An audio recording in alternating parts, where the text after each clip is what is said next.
everyone, this is CJ Novo 982 and today we're back for another brand new video. Today's video, as you can tell by that face, it is still broken. Concussion's really kicking in, but that doesn't stop the videos, ladies and gentlemen, boys and girls. We've got so much to talk about today. We've got a pretty serious footballing question. It's not even going to take up a minute of your time, but it's a very serious one. We've got obviously the Jamie Murphy issue to talk about. And the third and final point of today's video is going to be a delicious Rangers rumour. Let's be honest, it's probably brought you in, so take a seat, trickle in. It's going to be a pretty packed episode today. If you don't mind smashing the like button while you're there and obviously subscribing, that'd be absolutely amazing if we continue to chase the 20k dream. And that's it. That's all I've got to say. Apart from I'm slowly morphing into that guy from Not Another Teen Movie that continues to get concussions. Yeah, that's right. This is my second one in 3 months. Gonna need to slow down.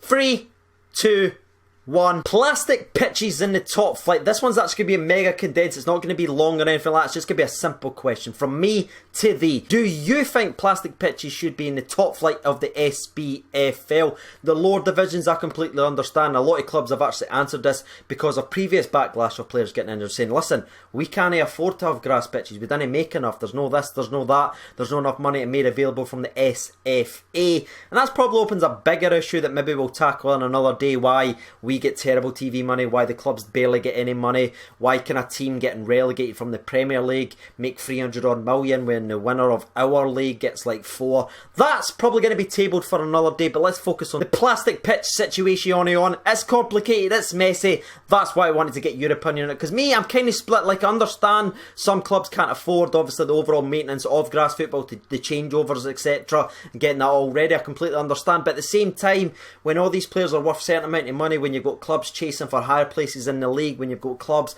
in Europe, when there's clubs but needing to win games to get higher, to get money to even survive, like a lot of the clubs in the SPFL, playing in these plastic pitches, losing some of your best players is absolutely horrendous, and it's the SFA that's allowing this to happen. So again, as a simple question, I hope you answered it in the comment section below. Me, personally, I don't think they should be allowed. Now, a straight continuation on of story number 1 regarding the plastic pitches. We unfortunately have Jamie Murphy's injury, which looks like it's going to be very, very serious, and he's going to be missing sort of a majority of the season. Again, that's not confirmed, that's just what it looks like. If you've ever seen any of these types of injuries before, you kind of know what you're kind of get. It's going to be about 3 to 6 months at minimum. So I'm hoping Jamie Murphy has a very, very speedy recovery and it's not as serious as it looked, but I'm sure I'm speaking on behalf of the entire Novo Nation and wishing Jamie Murphy the best and hopefully comes back fighting. He's a Rangers man, he'll come back and he'll make sure to be smashing it when he does. But with Jamie Murphy looking like he's getting a lengthy spell on the sidelines, that obviously opens up that left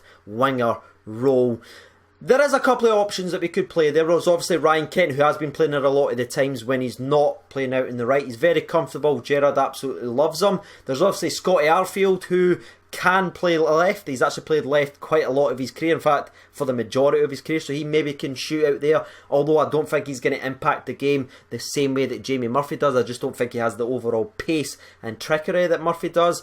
And obviously the third one is probably the most intriguing, the highest prospect that we've got at the club, and that is none other than Glen Middleton. So right away, there's 3 names there that can fill the Jamie Murphy void. And to be honest with you, I just want your opinion on this. Who do you think should be given an opportunity? And who do you think has actually got the best chance of actually filling that void? And to be honest with you, I'm just going to throw another spanner in the works. What would you do? Would you give one of those 3 an opportunity to seize that chance? Or would you bring in someone else like a Jordan Jones, who's been once again heavily linked with the club? I know it's a very difficult subject to go for, but that is what we're doing on the channel, and that is what I'm asking you from today's episode. Me personally, I think Ryan Kent's going to take the majority of the left wing spot. I think that opens the door now in the right. I think Daniel Candeas' performances deserves the right spot. I don't think he's done himself any disfavours in the performance that he's put in. In fact, I think he's won that role back, because I think at the start of the season he wasn't one of the favourites. Now, with his defensive attributes, with his work back, I think he's won Gerrard's heart. So I think the right spot will naturally shift back to Candeas. Ryan Kent will move over to the left wing, and I think it'll be Kent with the backup being Middleton. That's what I think anyway. Again, I'm not trying to put words in your mouth. I'd love to see those two given the opportunity for the 3 to 6 months to see what these young talented players can do. Again, you can rotate them, obviously they're young, you didn't want to play every single one of them each and every single game. you didn't want to burn them out. But there are 2 players that you can rotate, and obviously Anfield opens that door if we're ever struggling. On the flip side of that, there's obviously the door to open and actually go ahead and purchase someone. Kyle Lafferty can play there, by the way. And obviously the latest Rangers rumour that we'll speak later on can apparently play that position on as well. So this one again is going to be a shorter one. It's not going to be an in-depth episode today because I'm very, very struggling with my headache. I'm going to be honest with you. It feels like Mike Tashyson's just doing that to my brain. As always, I did ask the people's opinion from Twitter on this subject, just like I've asked you in the comment section below. But to be honest, I really need a drink, so let's just do this bad boy. Grab your refreshments, everyone. 3, 2, 1. Concussion sponsor break.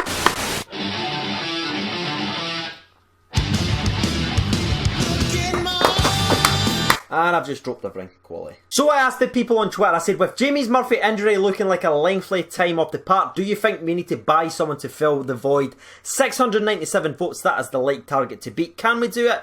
There is still pretty much a long time to go in that poll, so yeah, let's make sure we smashing past that. So, 697 votes, 39% votes for yes, we need to go ahead and buy a new left winger, but 61% of the people votes for no, give Glen Middleton a chance. So let's see what the people's got to say.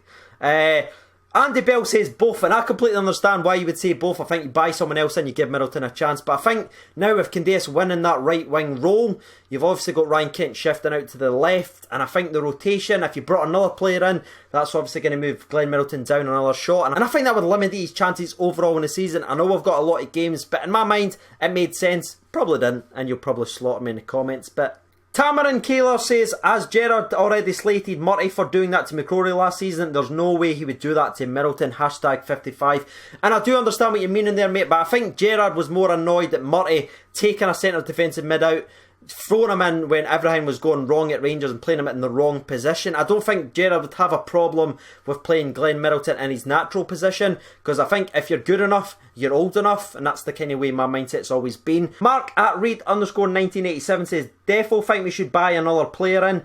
With the amount of games coming up, we're now a bit short on the left wing position. I said, who do you actually think we should bring in? Just for the sake of the video, and he says Vladimir Weiss back at Rangers. He's still only 28. Fun fact about Vladimir Weiss, he actually blocked me on Twitter once because I tweeted out saying Vladimir Weiss only sort of links himself with Rangers and teases the Rangers fans when he's on his final year of a contract at a club just to get a new one.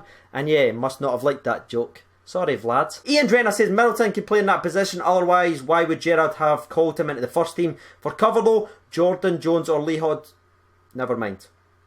And G-Dog said, we'd love to see Middleton get a shot, but Jones would be a great signing. So you've heard the opinion of the people. The vote actually swung for no to give Middleton a chance, but the majority of the comments that I actually saw were shouting out to give Jordan Jones the call on the phone and bring him to Ibrox. So what's your thoughts on that now that you've heard the people's opinion on Twitter? Do you agree with him? Do you think Jones would fit that void? Me personally, I've seen the pros and cons of Jordan Jones. I've obviously spoke about Jones a lot. I actually was really in love with him. Then I started watching him more. I started talking to more Kilmarnock fans. And apparently he doesn't like to track back and defend. So he might become a bit of a scapegoat for that. Because I think Gerrard, on his wingers, he likes them to come back and defend. And now, under Steven Gerrard's hard-working team, I don't know if Jordan Jones can quite fit into that. I hope to be wrong. I hope Jones can come in, if he does, and absolutely smash it. But I think now, with the playstyle, I don't think we actually fit Jordan Jones anymore, which absolutely sucks because he's a tremendous, tremendous talent. So I know it's a bit different than what I normally do in the channel, but if you could answer that question, that'd be absolutely amazing. Now, the third and final part of today's episode, that's right, sad face, is going to be a delicious Rangers rumour that just continues to burn along, even though we know it's not going to happen. It's going to be Ross Mccormack to the Glasgow Rangers, returning to the Rangers who he obviously used to play for. I actually remember watching Ross Mccormack score in the Champions League with my own very eyes. I believe it was against Porto or Sporting Lisbon. It was definitely a Portuguese club, and yeah, just how weird is that? The curious case of Ross Mccormack, right? A couple of years ago, he just couldn't stop scoring. He caught fire, just bang, bang, bang. There was a 4 or 5 season spell in the Championship where he just couldn't stop scoring. Got his big move to Aston Villa for £12 million, and then there had a falling out with the manager.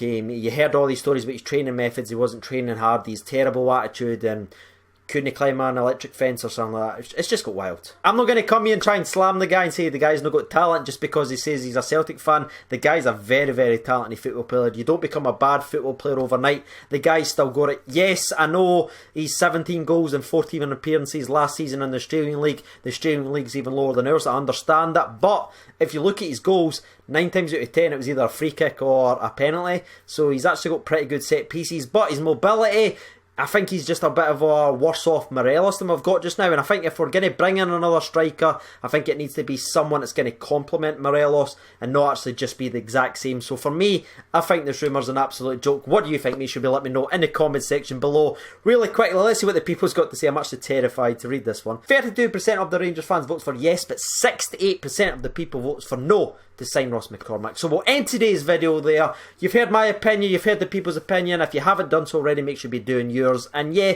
hopefully tomorrow we'll be back with some charity highlights and it should be a fun video. I've been TJ Nova92. Thank you so much for watching and bye bye.